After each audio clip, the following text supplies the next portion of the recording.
Right. Hello, everyone. We are so happy to have you here with us on the Stronger Marriage webinar produced by the Utah Marriage Commission, hosted by Utah State University. I am Naya Phelps, and we're so excited to have you joined with us today.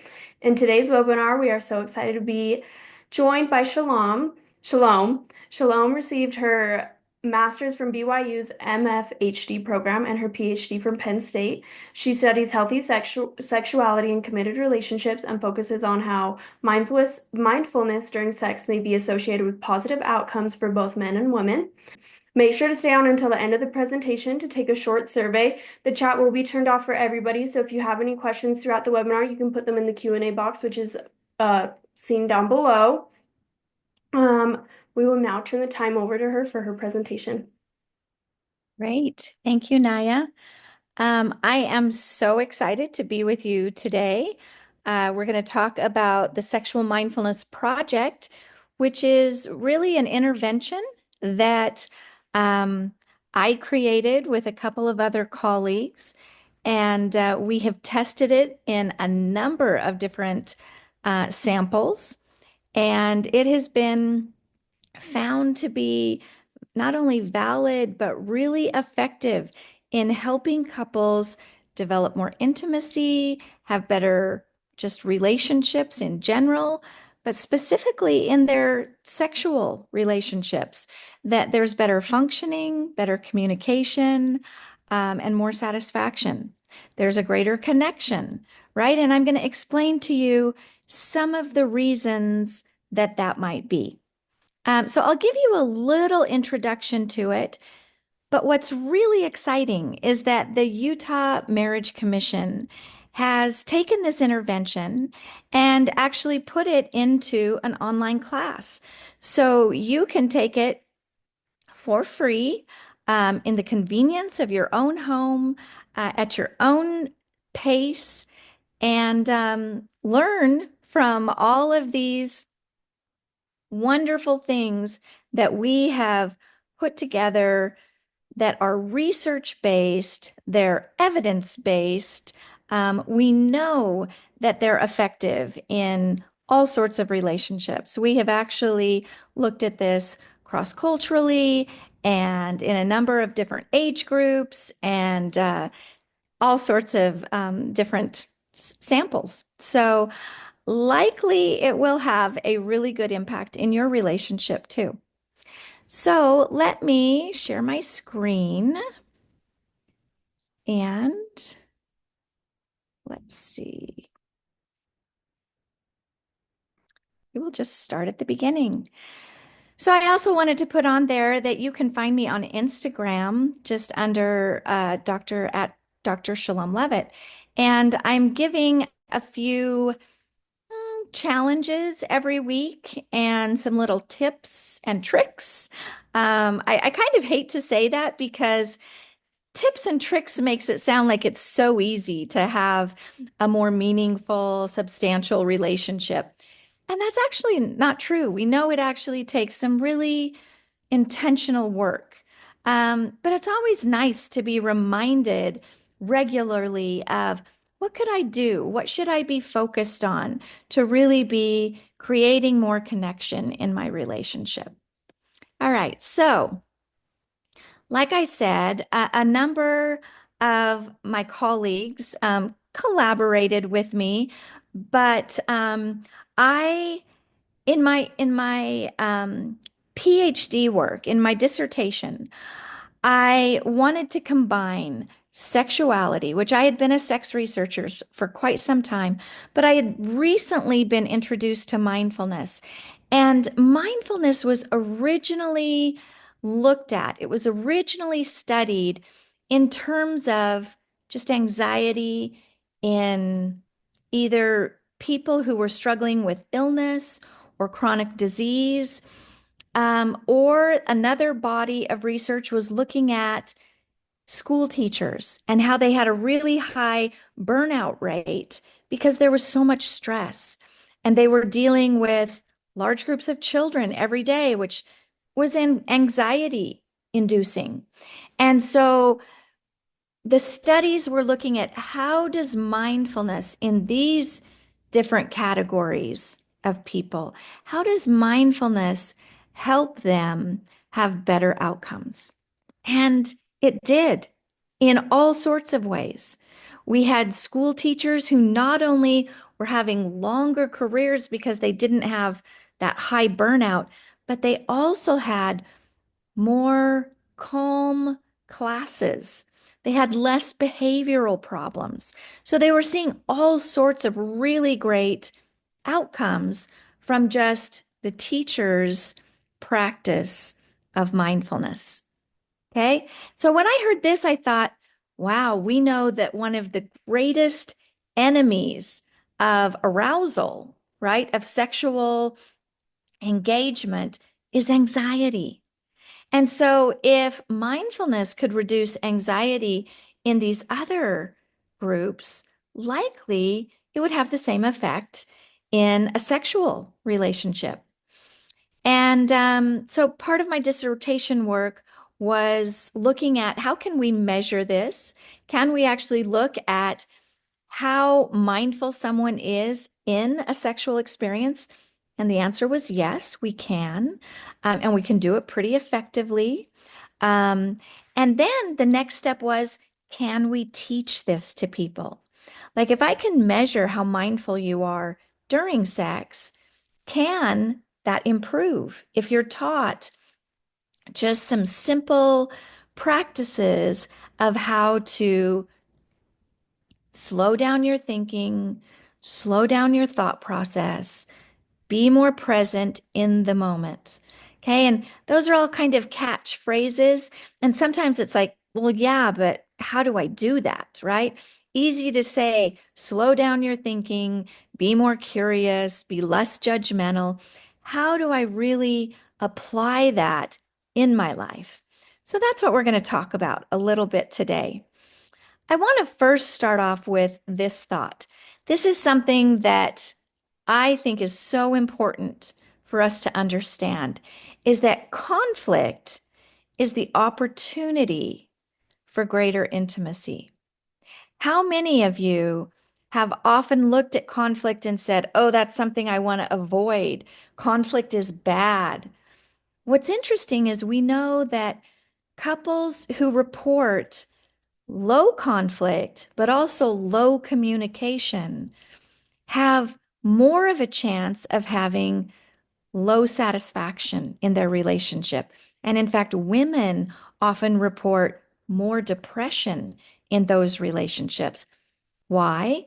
Because it's natural to have differences of opinion. And if we're not actually engaging in talking about how we feel differently, then likely the quality of the relationship is going to take a hit. All right. So we need to stop looking at conflict as a problem or something to avoid. We actually want to engage with conflict, but do it in a positive way. When I notice that my partner and I have a difference of opinion on something, how can we then say, huh, okay, you feel this way. I feel this way. Why is that? What is it that is underneath the reasons you feel the way you do? Let's take a really simple one that has to do with sexual relationships. Maybe I am the high desire partner in the relationship, and my partner is the lower desire partner. Instead of letting that be something that drives us apart, we could look at that. We have this difference of opinion, this difference of experience, and we need to be curious. Why am I the high desire partner? What does sex actually mean to me? Why do I want to engage in sex as frequently as I do? Or why does my partner want to engage in sex as infrequently as they do? So we ask some questions that get at what's underneath this? What's underneath this difference of perspective or this conflict? Okay. So it's a really important thing for us to stop making our differences the enemy or the thing to avoid, and instead embracing these differences as a way to learn more about myself and about my partner, right? Here's an opportunity for me to do a little self-examination. Why do I feel the way I do on any given topic? Why does my partner take the perspective they do? I like to take this out of the sexual realm and say something that's so like common. Like maybe I'm the high desire partner for order in my house, right? Cleanliness. And maybe my partner is the lower desire partner for that. Why is it that cleanliness or order is so important to me, right? How do I need to learn more about the meaning behind how I feel? Why is a disinterest in order my partner's perspective, right? What's underneath that, right? How were we raised? What sorts of meanings do we give this particular topic? Okay. So this might be something that you and your partner could talk about, could kind of say, pick any topic that maybe you have a difference of opinion on and practice being more curious about why you feel the way you do and why your partner feels the way they do. Okay, this would be a good exercise to do on a regular basis. All right, so sexual mindfulness is really the purposeful giving attention, non-judgmental attention to the present moment during a sexual experience. Noticing how it feels to hug each other or kiss or touch, right? How does this moment feel? What thoughts does it bring up for me? Be curious about what brought the two of you together in this moment, right? What have you overcome? What different perspectives do you have? And paying attention, slowing down your thoughts so that you can focus on just the emotion, the sensation of this moment really takes practice. Okay. It's a really short definition. What's sexual mindfulness? The purposeful giving of non-judgmental attention to the present during a sexual experience. Easy to say, takes a lot of practice to incorporate into your relationship. All right, we know that sexual mindfulness has shown associations with sexual satisfaction, relational satisfaction, and sexual functioning, and a number of other things, sexual communication, connection, all sorts of things. Um, so it has a number of positive outcomes, but it is a little more difficult to actually integrate into your relationship than just having it explained to you. That's why this sexual mindfulness class that the Utah Marriage Commission is offering might be a really nice next step after this seminar. It will go into all of the things we're talking about tonight in a little more detail. All right, so you might ask, how can I be more sexually mindful? In the class, we go through a number of different exercises. We won't talk about all of them here, but I do want to mention some that you could actually start practicing tonight, right? What's interesting is that mindfulness is as simple as slowing down in this moment and paying attention to what your body is feeling, what's happening in your mind, and the emotions that might surface during kind of this more attentive moment. In fact, let's just take a moment here and practice a little mindfulness, right? We know that we have to have a certain level of mindfulness in our general life before we can be mindful in our sexual relationship. Okay, so let's just take 1 minute here and just close your eyes if that feels comfortable, or just kind of have a soft focus on something on your screen or on the wall, and kind of just settle into paying attention to your breath. Um, Notice how it feels to breathe in and breathe out. What's interesting is that we know our in-breath is about 4 seconds if we give a nice deep in-breath, and our exhale, again, about 4 seconds.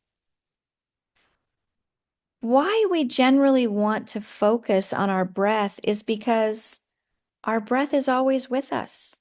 From the moment we take that first breath as a baby until the last moment of our life and we give our last exhale, right? So our breath is something we can always anchor on.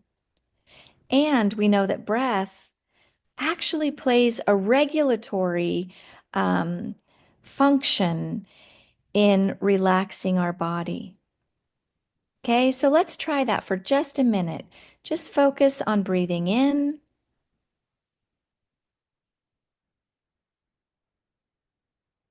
and breathing out.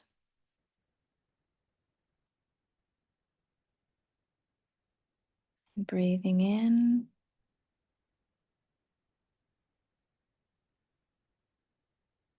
and breathing out.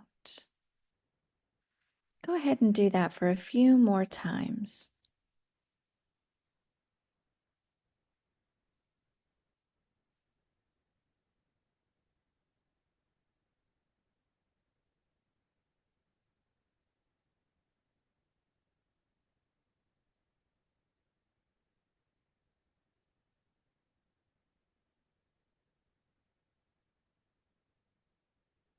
Okay, and that's a really short practice, but hopefully you sensed just from even 1 minute a calming effect on your body, right? For some of us, it may be difficult to pay attention to our breath for even a short period of time. Our mind starts distracting us and we hear a car go by or some noise in the other room. What's nice is what we know about mindfulness is that the more you practice it, the easier it becomes, right? It's just like anything in your life. If you haven't exercised for a while, those muscles are going to be a little slow to respond the first few times you get out and go on a run. But given time and practice, your muscles will strengthen and it will become an easier exercise for you to participate in. Okay? We also know from research that there's a dosage that we really want to achieve in our mindfulness practice. We want to be working up to about 10 minutes a day. All right. So if it was really hard for you to keep your mind cleared as you were focusing on your breath for just that 1 minute, that's okay. That's where you're at. So maybe break down that 10-minute mindfulness practice into 1 minute, 10 times throughout the day. Okay. And then the next week, maybe do 2 minutes, 5 times in the day. All right. Until eventually you can work up to a 10-minute period where you can settle into your body and clear your mind and just focus on your breath. How does it feel as you breathe in? How does it feel as you breathe out? Right? What do I notice my emotions are? Maybe something surfaces, and you could be curious about that. Why do I keep thinking of, fill in the blank, this topic? keeps coming, creeping into my thoughts every time I meditate? That could be something to be curious about. I often ask people to journal during this practice of beginning mindfulness. We know that actually writing, handwriting, not typing out, but handwriting in a journal is very therapeutic.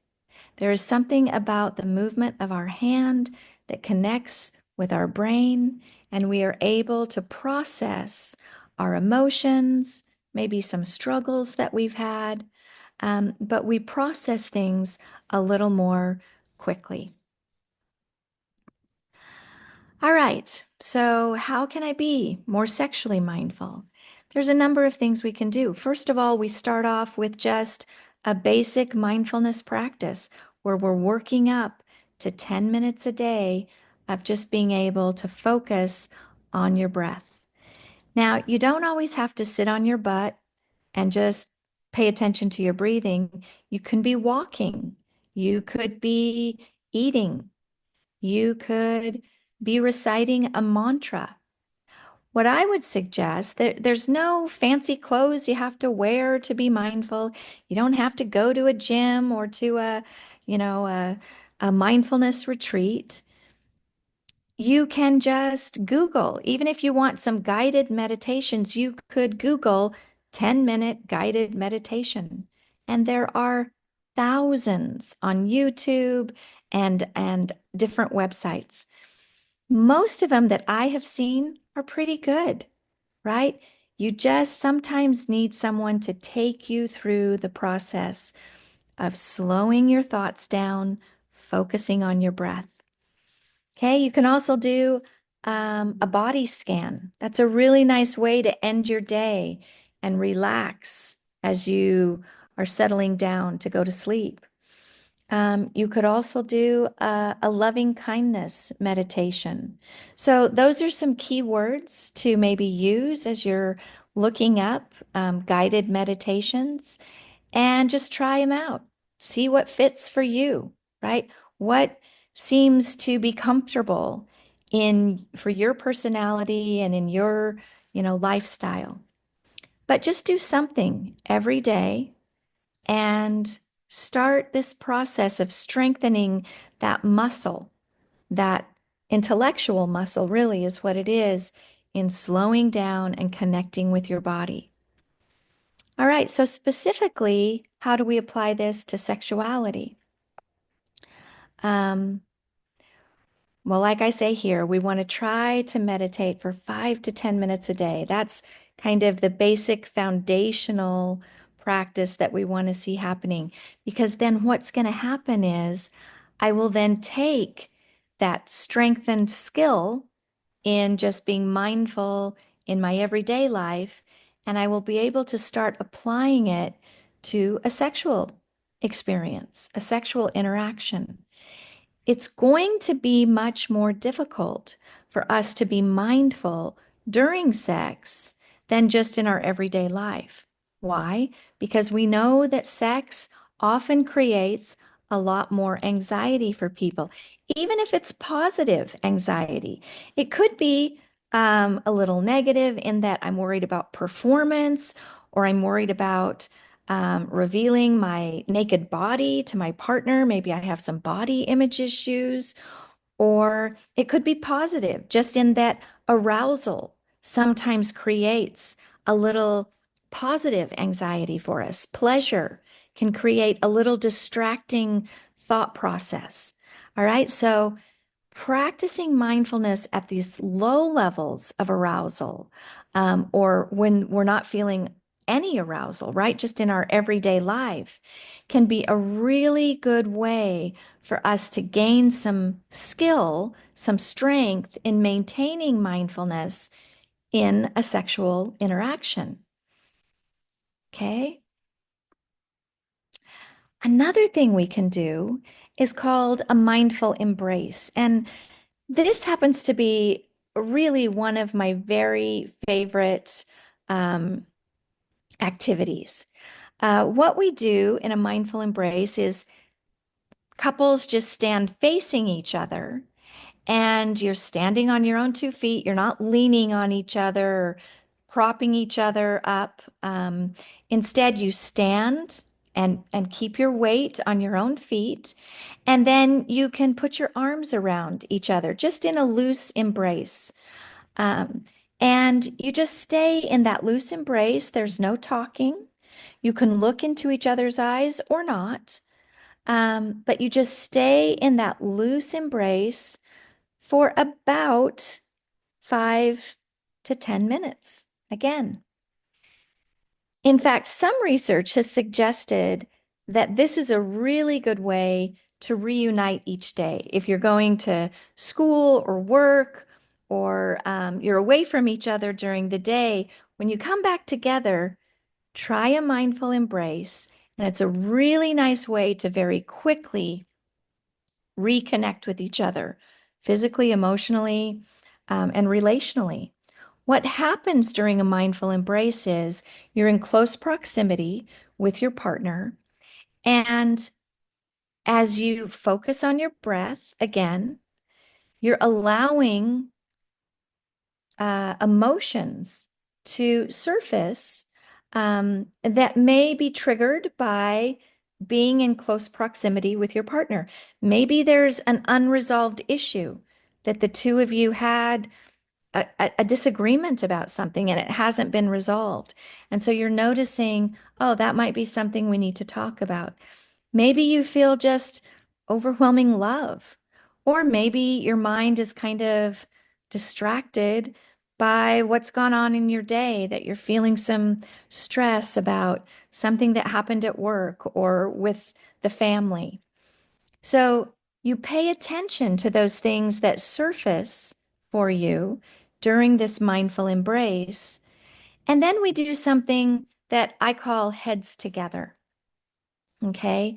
So you just put forehead on forehead and you quietly just talk about, here's what came up for me during our mindful embrace. And you can talk about those things. Both of you are in a very relaxed state at that point, and you hopefully are pretty regulated emotionally. So you can talk about these things without heightened emotion. Okay. I remember the first time my husband and I did this activity. Um, and I noticed him kind of leaning on me. And it was okay for a minute, but then I'm quite a bit shorter than he is. And so I would kind of like push back a little bit and try and gain my own balance again. And this happened a couple of times during this long embrace. And so when we did heads together and we're kind of debriefing what surfaced for us, I said, I noticed you leaning on me quite a bit during this embrace. And I said, and I have to admit, it was a little annoying to me after a while. And he said, yeah, I noticed that too. And what was so interesting is that for us in our conversation, it kind of revealed a number of dynamics that were going on in our relationship that this kind of symbolized. And we could kind of um, deconstruct that, right? And talk about these are some things that maybe this is revealing in our larger relationship. And it caused a lot of future conversations that were really beneficial for us. So try this out. See if this isn't a useful tool in kind of clearing any channels in your relationship that need to be cleared, right? Or maybe it's just this really great way to let tender emotions kind of surface and talk about those things. Okay. It's such a nice, gentle, relaxed way to reconnect with each other. Okay. And then this is what I suggested you do after the mindful embrace is just mindful sharing or heads together. Um, And this is a nice way, this is a nice thing to do after any activity, even after you go for a walk with each other or after sex. It's a nice time to just say, wow, that was really emotional for me. That was a really tender experience we just had. And maybe share some of the feelings that you experienced. Some people might call that pillow talk, but it would be pillow talk with a little more focused intention, right? We really want to understand what were those emotions that arose during this activity. All right, and another thing to do is to practice some mindful eating. Now, I like this because I think it's important for us to remember that mindfulness doesn't have to be one more thing that you add to your to-do list. In fact, mindfulness really should be a way that you live your life. It doesn't have to be one more activity that I have to engage in. Instead, it's a quality of being, right? And it's nice to practice it in everyday activities like eating. Can I slow down as I take a bite and notice the sound of that food? Like when I bite into an apple, do you notice the crispness of it? Do I notice the flavors? How one apple might taste different than another apple, right? How it affects saliva in my mouth, right? As I swallow it, what is, the feeling as I eat that apple? Maybe it brings up memories. For me, it does. I grew up in an apple orchard, and it just takes me back to my childhood where we would have whole, boxes of apples in the fall. And it was our snack we could always go to. And it was this smell of apples in our pantry. So, can you slow down as you eat? Really notice the texture, the smell, the taste, the emotion of what food actually brings to you, right? What is that experience?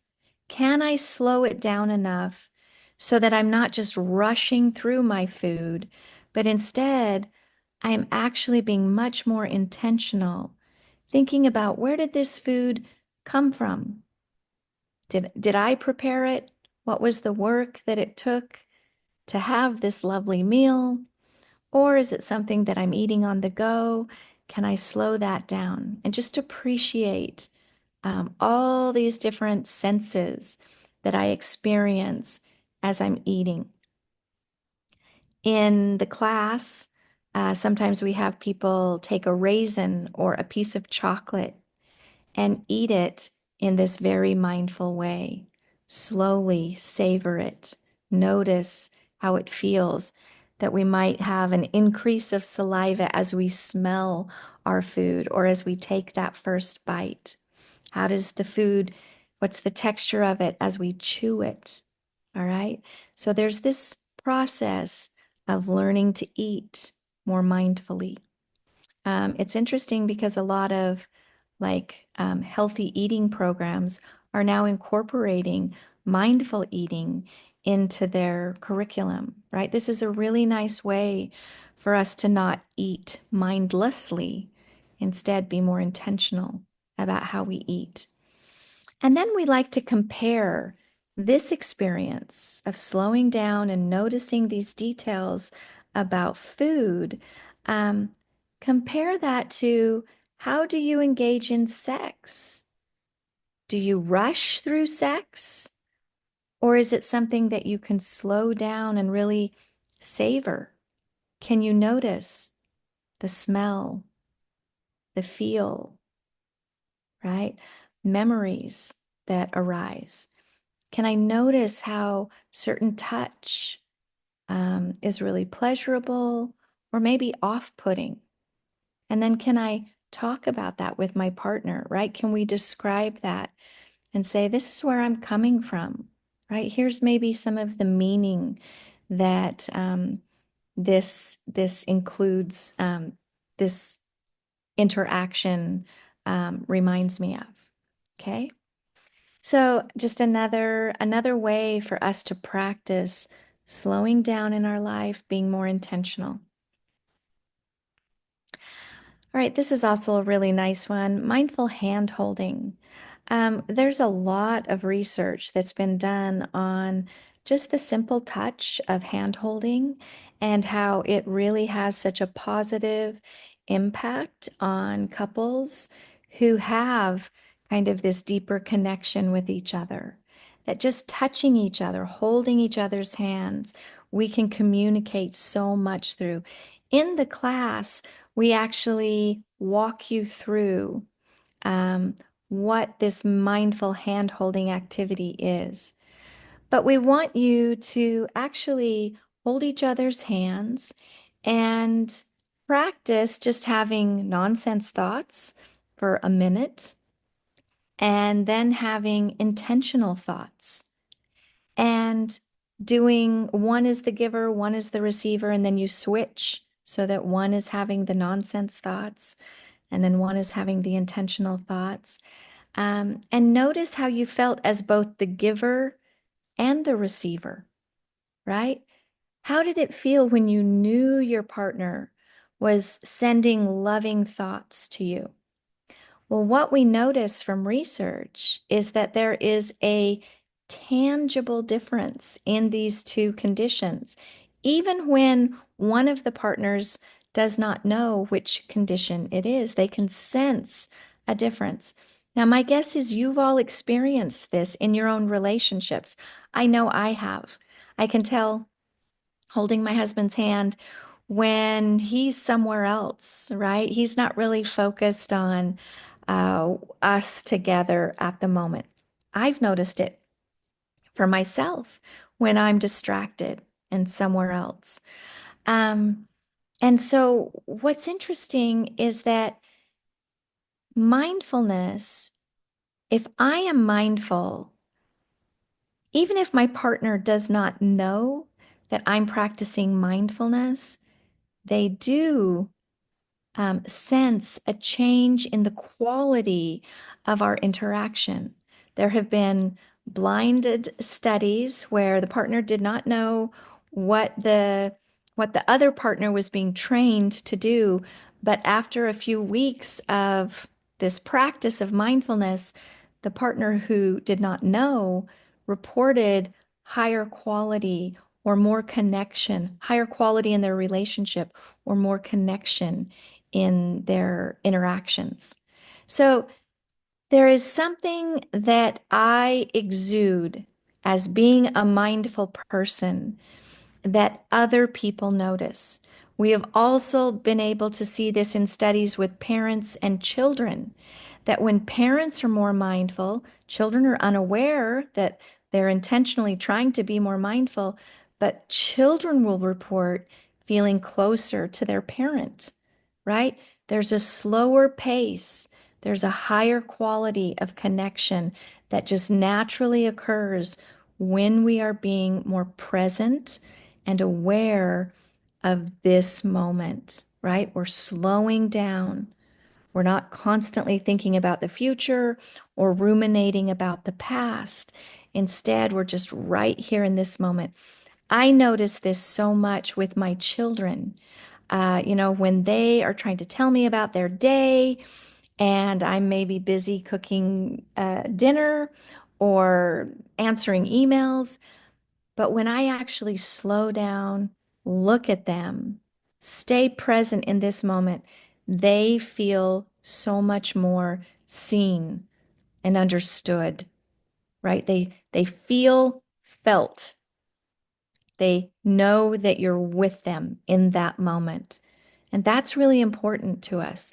In fact, being understood, being seen as a person is so close to feeling love that most people cannot distinguish between the two. So, really important for us to slow down our interactions with the people that we love, right? In these most intimate relationships, because that's really communicating love. All right. Mindful walking. This is another favorite. We know from some some therapists in the UK have actually looked at this in their own therapy with clients and actually done therapy while the therapist and the client are either walking or running together. And what that does is it helps you just get in tune with your breath, with your body, kind of settle into this rhythm. And then you start talking about a problem or something that you want to plan. So you give yourself about 10 minutes of just settling into the rhythm of the walk.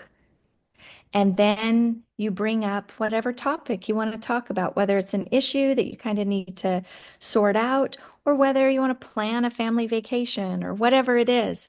Um, and what happens is that couples feel that they're just more synced, right?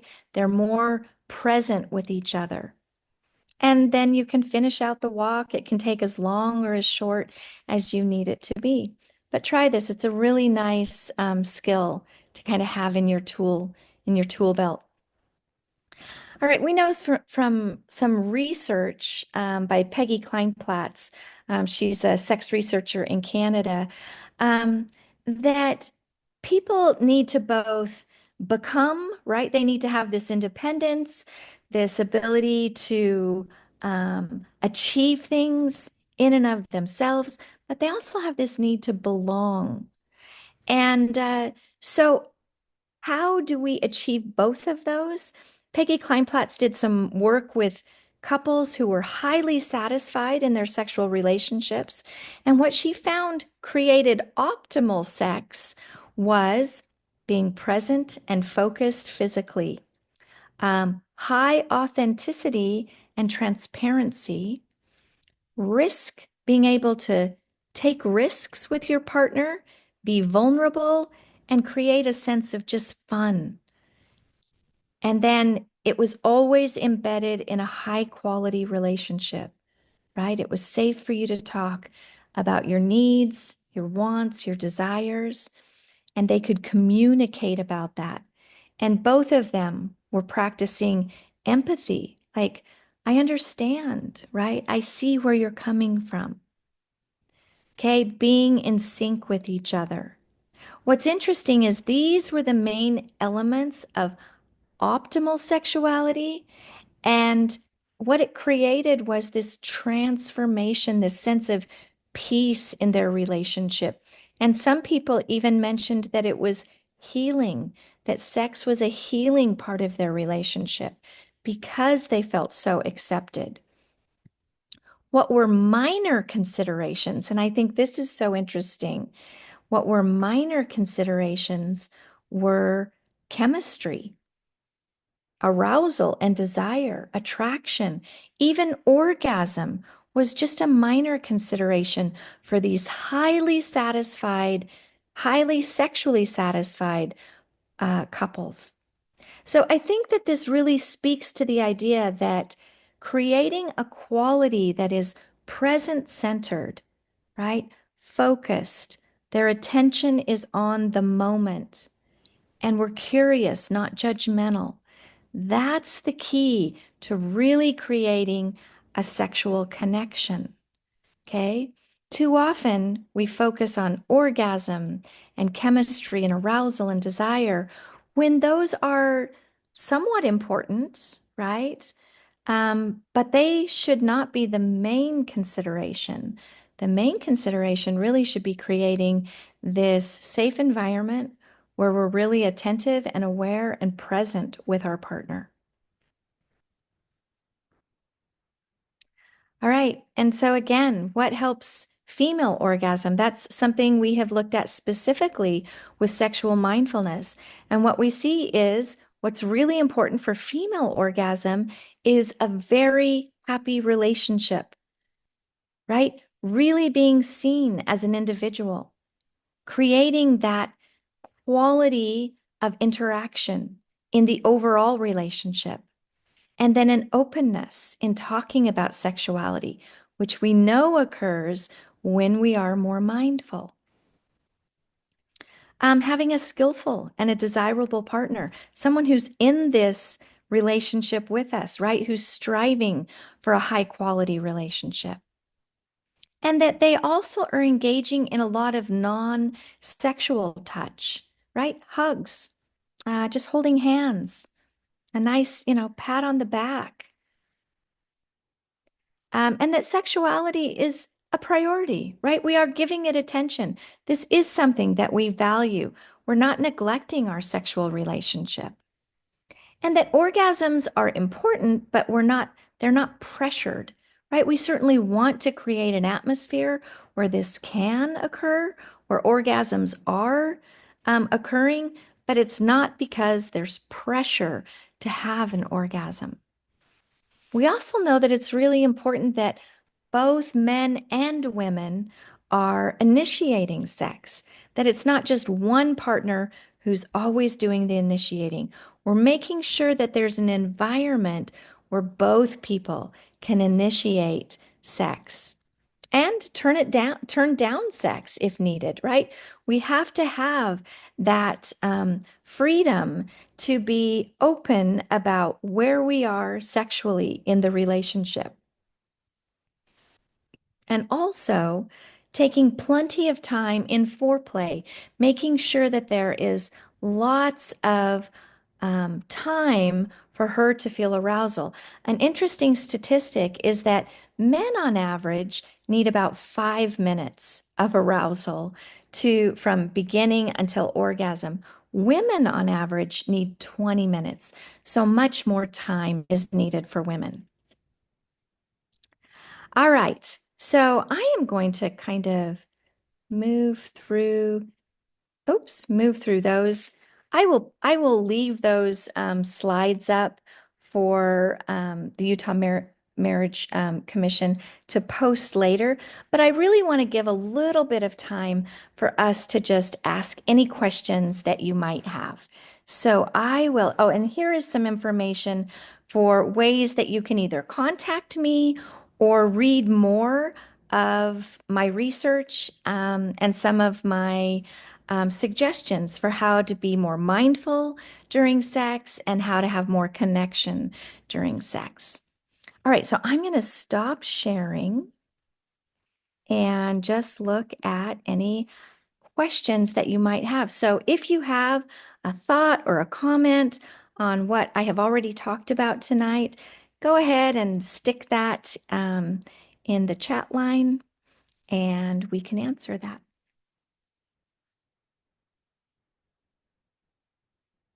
And maybe in the meantime, while you're thinking of your questions, I can talk about a few more kind of commonly, frequently asked questions. Um, some people have said, asked, it's so hard for me to maintain um, 10 minutes of being mindful. I feel discouraged that I've been doing this for a week and it's really difficult for me. I think one thing that you have to recognize is that mindfulness is a skill that you just have to let develop slowly. Um, don't rush yourself, don't shame yourself, don't scold yourself about how quickly or slowly mindfulness comes for you. It's really a practice of self-compassion. All right, so here's a question. Can a person who is not sexually active practice sexual mindfulness? If yes, why would this be important and impactful? How would they do so? Love it. It's a great question. And yes, really, we know so much of our attitudes about sex really has to do with how do I feel about myself as an individual. So before I'm married or in a sexual relationship, Can I be mindful about my own arousal? Absolutely. We don't need to um, shame ourselves. We naturally start feeling arousal even as young teenagers as we go through maturation. So, can we just sit with that? Can I just sit and say, huh? That's arousal. I don't have to act on it. I don't have to do anything necessarily. I can just recognize that this is part of who I am. I love it. It's something that I know is going to be a beautiful part of my relationship in the future. Okay, so that would be one way I would suggest for someone to be sexually mindful even before they're in a sexual relationship. All right, how can I help a partner who never initiates sex? This is such a good question because often what we see is one partner is doing most of the initiating and one partner kind of is always being acted upon. Well, what we want to do is say, hey, sweetheart, whether it's, the husband or the wife, hey, sweetheart, um, I notice that I'm the one who usually is initiating sex. I wonder why you maybe don't feel comfortable, or maybe you just don't desire sex as frequently as I do, but I want to give you space so that you can initiate too. So, what some couples have done is for the next 2 weeks, I'll initiate sex. And then for the following 2 weeks, I'm going to give you some space and I will wait for you to initiate sex. And maybe that will be at a less frequent pace than as I initiate sex. But we often have to pull back a little bit to give our partner space to initiate. And we learn so many things as we allow that space to occur. Okay. Um, all right, so here's another one. How how to get back to having a sexual relationship after husband has been so stressed with financial and work problems and seems to have lost interest in sex completely. I know there's not a quick fix, but maybe a few tips. Such a good question. I think one thing is to just openly say, I notice, at least I suspect, that you've lost a little interest in sex. Maybe it's just because you're so stressed out in other things. I just want you to know that sex is important in our relationship. I really value it, and I want to have an open conversation about how maybe we can rekindle this and maybe even say in the morning, I would like to talk about this problem. How about we set a time for this weekend to give this some consideration, and this will give him a little space to think of why it might be that way, or why he hadn't even noticed.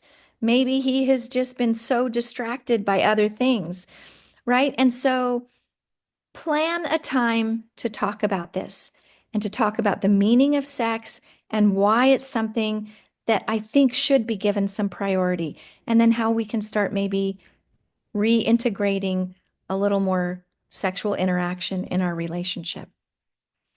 Okay, another one. Um, as a couple therapist, I would love to recommend the sexual mindfulness course to some of my clients.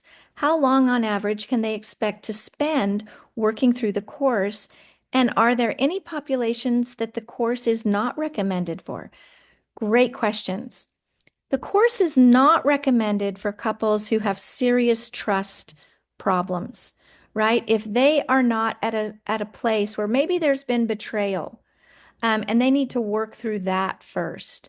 However, if they've worked through that, absolutely, this is a great course for them.